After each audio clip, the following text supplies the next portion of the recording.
Je suis salarié au Conseil général de Maine-et-Loire, où je suis technicien gestionnaire de patrimoine.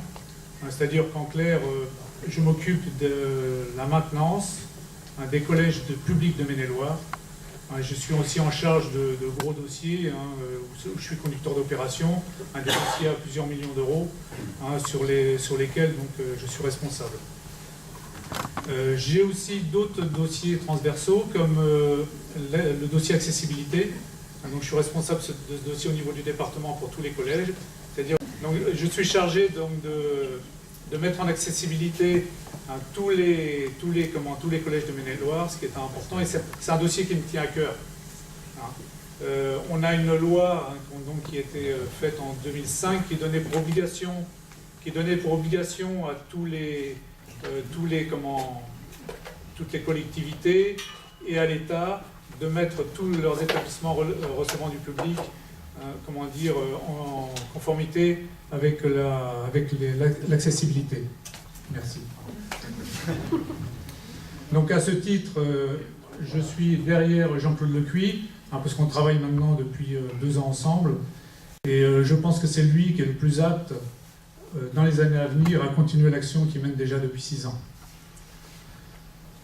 Je vais vous présenter maintenant, en tant que futur responsable des bâtiments de la commune, quelques projets qui ont déjà été plus ou moins évoqués, mais je vais essayer de rentrer un petit peu plus dans le détail.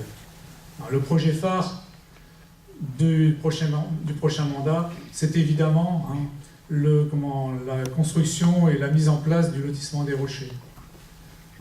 Donc ce dossier qui est à l'étude depuis un petit moment, mais qui va nécessiter avec l'aide du Conseil général et de la SODEMEL, qui prendra le dossier en main, des préétudes qui vont durer environ 2 ans. Donc durant ces 2 années, bien sûr, ces aménagements seront faits en concertation avec tous les gens de la Pouez, et je pense que nous ferons des réunions publiques sur le sujet pour valider le projet qui sera présenté. Donc c'est un écoquartier avec des bâtiments qui seront forcément aux normes de la réglementation thermique d'aujourd'hui, donc la RT 2012, qui consacre les bâtiments basse consommation.